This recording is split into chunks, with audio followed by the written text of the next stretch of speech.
For our next speaker, he's an awesome design ninja, a UI UX designer, motion graphics designer, and he has expertise with more than 4 years in multidisciplinary design industries. He has a great sense of leadership and team building spirit. He is also a graphic designer currently at ImageAppeal. Let's all welcome Sunil Pandit. Hi, hello, good morning, everyone. My topic is for today is it's more than just a logo and a simple mark that lasts for years or decades and half centuries. And why do we want these things to last for a long time? Well, it often costs a millions dollar to change the logo. Entire structure are built around the logo, but it also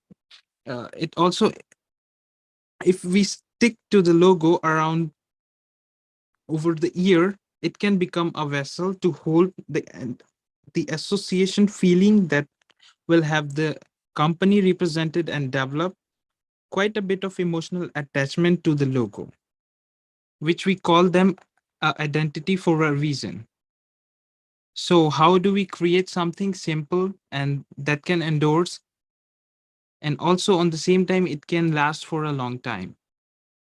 I work here at ImageAppeal as a senior graphics designer. While the world is constantly changing, our approach to designing like these identities also change as time goes by.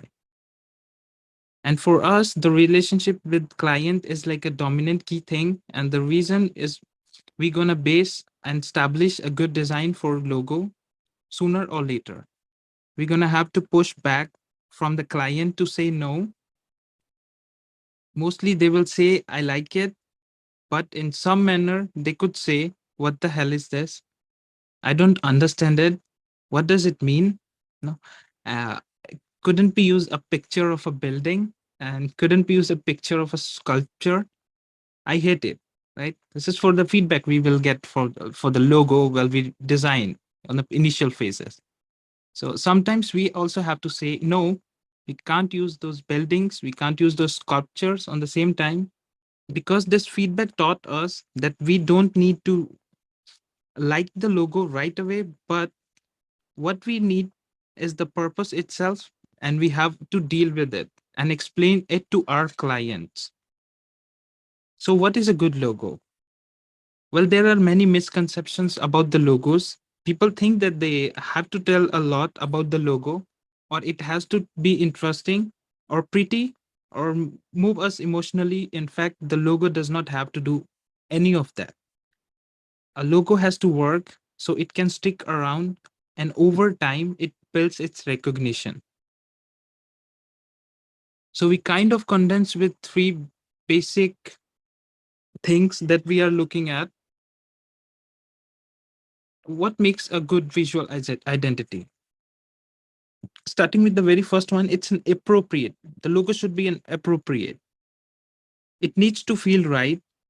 This is a personality thing. So if it's an export, maybe it's a bold or dynamic.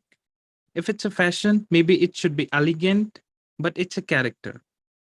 And moving on with the next one, it should be distinctive, different enough, memorable, so that it can stick in anyone's mind.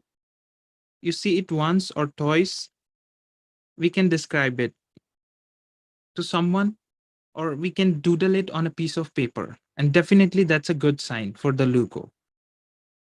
And moving on with the third one, it should be simple, something that is uncomplicated in form. So it can work on tiny size like a business cards, on large sizes on signs, maybe on a pixel format on the web.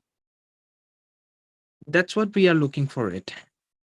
And the good example for that is the yellow frame of National Geography. If you landed on Mars yesterday, you didn't know anything about National Geography.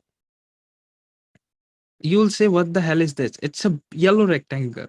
It's nothing, right?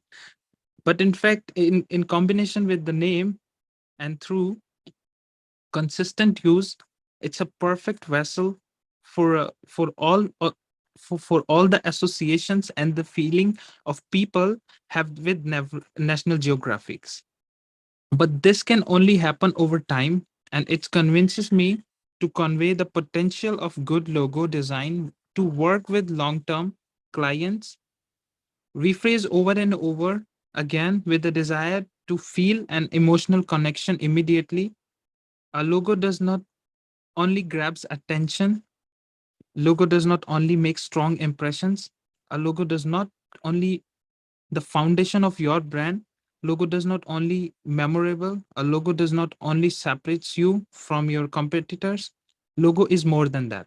So this is what, and now I'm done with this one. So yeah, thank you so much for giving me a chance to speak about in this design aesthetics events. Yeah, that's all from my side. Thank you, Luis.